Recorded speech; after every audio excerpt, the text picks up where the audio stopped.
नमस्कार सर्व पालकांना, मी सागर दंदारे, नवोदय मार्गदर्शक. मागील 15 वर्षापासून नवोदय परीक्षेची विद्यार्थ्यांची वेगवेगळ्या पद्धतीने तयारी करून घेत असतो. तर आज आपण ह्या परीक्षेविषयी सविस्तर माहिती बघणार आहोत. बऱ्याच पालकांच्या मनात जे प्रश्न आहेत त्या प्रश्नांची उत्तरे मी या व्हिडिओच्या माध्यमातून देणार आहे. सगळ्यात महत्त्वाचा म्हणजे पहिलं बऱ्याच लोकांना प्रश्न पडतो की फॉर्म कधी भरतात, परीक्षा कोणत्या वर्गात होते, निवड कशी होती, विषय कोणते असतात, पुस्तके कोणती घ्यायची आणि परीक्षेचं मेरिट किती लागते, यामध्ये काही सिलेक्शनचा क्रायटेरिया आहे का, जातीवाईज काही क्रायटेरिया आहे का, तर संपूर्ण माहिती मी तुम्हाला या व्हिडिओमध्ये सांगतो. सगळ्यात महत्त्वाचं, तुम्ही जर चॅनल नवीन असाल तर सबस्क्राईब करायला विसरू नका. चला तर मग व्हिडिओला आपल्या सुरुवात करूया. सगळ्यात पहिली गोष्ट म्हणजे फॉर्म कधी भरतात. तर बघा, नवोदय परीक्षा 2025चे फॉर्म आता जस्ट सुरू झालेले आहे. फॉर्म भरण्याची लास्ट मुदत जी आहे ती 16 सप्टेंबर 2024 पर्यंत आहे. त्यानंतर पुढचा प्रश्न म्हणजे परीक्षेत कोणत्या वर्गात येता येईल. बघा, परीक्षेची तयारी करताना तुम्ही 3री, 4थी आणि 5वी पासून तयारी करू शकता. परीक्षा जी आहे ती 5वीच्या वर्गामध्ये देता येते, त्यानंतर 8वीच्या वर्गामध्ये देता येते आणि 10वीच्या वर्गामध्ये देता येते. तर 5वीला परीक्षा दिल्यानंतर 6वीला ॲडमिशन होते. 6वी पासून तर 12वी पर्यंत पूर्ण शिक्षण नवोदय विद्यालयामध्ये होत असते. त्यानंतर 8वीला जर परीक्षा दिली तर 9वी ते 12वी पर्यंत शिक्षण नवोदय विद्यालयात होते आणि जर तुम्ही 10वीला परीक्षा दिली तर 11वी 12वीचे शिक्षण हे नवोदय विद्यालयामध्ये होत असते. बघा, त्यानंतरचा पुढचा प्रश्न म्हणजे या परीक्षेची निवड कशी होती, परीक्षेमध्ये किंवा या शाळेमध्ये निवड कशी होती. तर याच शाळेमध्ये निवड होण्यासाठी ही तुमची नवोदयची परीक्षा असते. पुढचा प्रश्न म्हणजे या परीक्षेला विषय कोणकोणते असतात. तर बघा, ही परीक्षा साधारणपणे 3 भागांमध्ये विभागलेली आहे. पहिला भाग म्हणजे मॅथ म्हणजे काय, तर मेंटल ॲबिलिटी टेस्ट. यामध्ये विद्यार्थ्यांची बौद्धिक चाचणी घेतली जाते, म्हणजे बुद्धिमत्ता विषय त्यामध्ये असतो. बुद्धिमत्तामध्ये 10 घटक त्यामध्ये अंतर्भाव केलेला आहे. त्यानंतर बघा, दुसरा विषय आहे तो म्हणजे गणित किंवा मॅथमॅटिक्स. यामध्ये तुम्हाला 12 घटक दिले आहे आणि साधारणपणे याचा जो काही सिलेबस आहे हा 3री पासून तर 8वी पर्यंतच्या सिलेबसवर आधारित असतो. CBSE बोर्डच्या विद्यार्थ्यांच्या दृष्टीने ही तयारी आपण करू शकतो. किंवा असं समजा की नुसते CBSE बोर्डच का, तर तसं नाही, तर आपण आपल्याला तयारी करायची आहे. केंद्र शासनाची परीक्षा आहे, त्यामुळे आपला 5वीचा जो सिलेबस आहे मुलांचा त्या विद्यार्थ्यांना कॉम्पिटिटिव्ह एक्झाम द्यायची आहे. त्या दृष्टिकोनातून ही जी तयारी आहे 3री पासून तर 8व्या वर्गापर्यंत आपल्याला तयारी करावी लागते. त्यानंतर पुढचा 3रा विषय आहे तो म्हणजे मराठी किंवा तुम्ही त्याला भाषा म्हणू शकता. आता बघा, ही भाषा कोणती असणार, कशी असणार.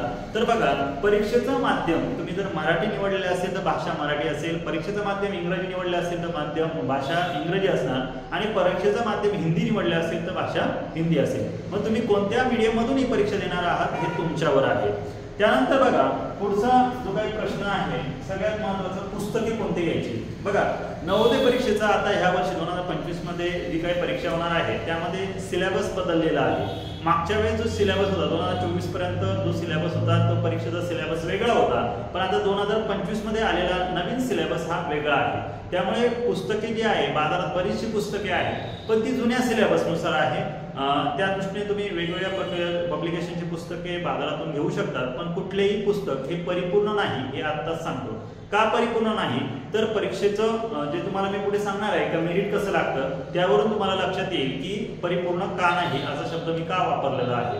तर बघा, परीक्षेसाठी बाजारात भरपूर पुस्तके आहेत. नवनीत पब्लिकेशनचा आहे, फडके पब्लिकेशनचा आहे, विद्याभारती पब्लिकेशनचा आहे, त्यानंतर उपकार पब्लिकेशनचा आहे, आर्यन पब्लिकेशनचा आहे. तुम्ही कोणत्या मीडियम मध्ये परीक्षा देणार आहात त्या मीडियमनुसार तुम्ही या परीक्षा जे काही पुस्तके आहेत त्या पुस्तकांचा सराव करू शकता किंवा ते पुस्तके घेऊ शकता. लक्षात ठेवा, पुस्तक हे तुम्हाला मार्गदर्शक आहे, म्हणजे पुस्तक हे सर्वस्व नाही एवढं मात्र लक्षात ठेवायचं. कारण परीक्षा जी आहे, परीक्षेची काठिण्य पातळी एकंदर विचार घेतली आणि परीक्षेत बसणाऱ्या विद्यार्थ्यांची संख्या जर विचार घेतली तर त्यावरून तुम्हाला ते लक्षात येईल. आता याचं उदाहरण सांगायचं तर मी येतो लासलगाव या ठिकाणी. लासलगाव मध्ये आमचं जे काही लासलगाव आहे निफाड तालुक्यामध्ये आहे, नाशिक जिल्ह्यामध्ये आहे.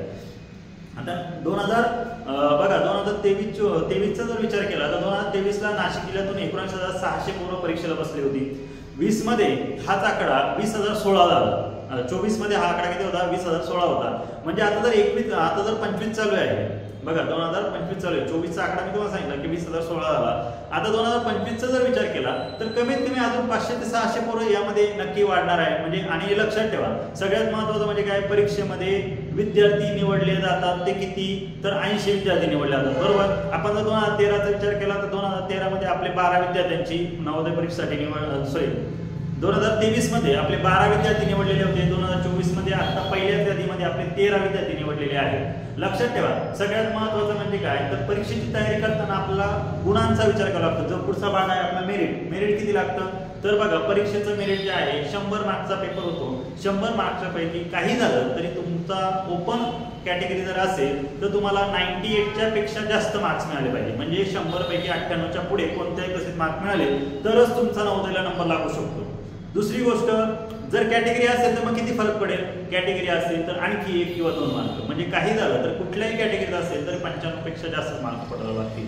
का असं, तर सगळ्यात महत्त्वाचा साधा विचार करा. मी आताच तुम्हाला सांगितलं की नवोदय परीक्षेत 2024 मध्ये नाशिक जिल्ह्यातून किती मुलं बसली होती परीक्षेला, तर परीक्षेला बसलेली होती 20,016 मुलं. आता 20,016 मुलांमधून तुम्हाला निवडायचं आहे तर सगळ्यात महत्त्वाचं सरासरी आपण जर एक साधा विचार केला तर 250 एका जागेसाठी 250 पोरं आहेत, बरोबर. मग लक्षात ठेवा तुम्ही जरी कॅटेगरीमध्ये असाल किंवा नसाल, ओपन कॅटेगरीमध्ये असाल तर तुम्हाला निवडसाठी इथे स्पर्धा किती आहे त्याचा विचार करा. सगळ्यात महत्त्वाचा पूर्ण जिल्ह्यातून मुलं बसणार आहे आणि त्या जिल्ह्यातून बसणाऱ्या मुलांमधून जर तुम्हाला सिलेक्ट व्हायचं असेल तर सगळ्यात महत्त्वाचं आहे परीक्षेची तयारी करताना ही पैकीच्या पैकी गुणांची झाली पाहिजे. जर कोणाला या परीक्षेसंदर्भात मार्गदर्शन पाहिजे असेल तर आपला या ठिकाणी नंबर आहे, तुम्ही मला कॉल करून विचारू शकता. आपण पर्सनली त्यावर क्लास घेत असतो.